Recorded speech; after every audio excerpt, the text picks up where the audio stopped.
Hi, ഇവിടെ കുറച്ച് വയനയില നിൽപ്പുണ്ട്. ചെറിയ മരമാണ്. അപ്പം നമുക്കതിൽ നിന്ന് കുറച്ച് ഇല എടുത്തുകൊണ്ട് പോയി വൈകിട്ട് ചായക്ക് സ്നാക്ക് ഉണ്ടാക്കാവേ. ഓക്കെ.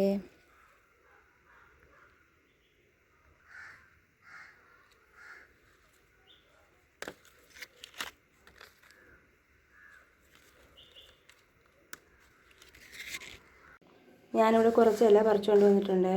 അപ്പം നമുക്ക് കുറച്ച് 10-12 വയനയിലപ്പം മതി. അതിന് വേണ്ടി കുറച്ച് ശർക്കര എടുത്തിട്ടുണ്ട്. അതൊന്ന് ഉരുക്കിയെടുക്കാം.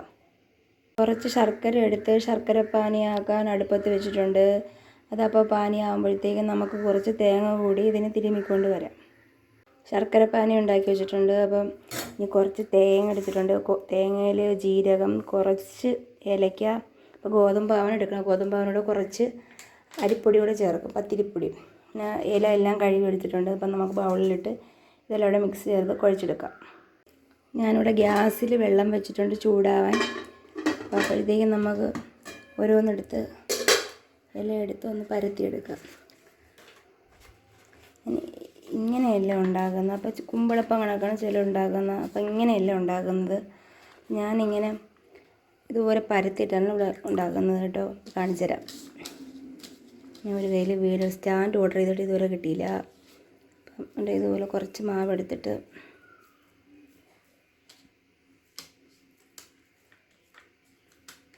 ഇതുപോലെ ഒന്ന് പരത്തി കൊടുക്കും.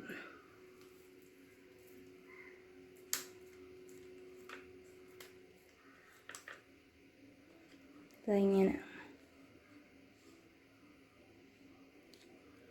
ഇതൊന്ന് ഇതിലോട്ട് പ്രസ് ചെയ്ത് വെച്ച് കൊടുക്കും. അപ്പം ഇങ്ങനെയാണ് ഉണ്ടാക്കുന്നത്. അപ്പോൾ ഇതുപോലെ എല്ലാം എടുത്തിട്ട് വരാവേ. അപ്പോൾ എല്ലാ വയനയിലയിലും ഞാൻ കണ്ട് ഇതുപോലെ നിറച്ച് ആവിയേറ്റാൻ വെച്ചിട്ടുണ്ട്. ആവിയിൽ നിന്ന് നല്ല രീതിക്ക് വെന്ത് വരട്ടെ. അപ്പം കുമ്പിളപ്പം എന്ന് പറയും, വയനയിലെന്നും പറയും. അപ്പോൾ ഇതുപോലെയാണ് ഞാനിവിടെ ഉണ്ടാക്കുന്നത്. ഓക്കെ. അപ്പോൾ ഇതൊന്ന് വെന്ത് വരട്ടെ. നമ്മൾ റെഡിയാക്കി വെച്ചിരുന്ന വയനയിലപ്പം എല്ലാം വെന്ത് വന്നിട്ടുണ്ട്.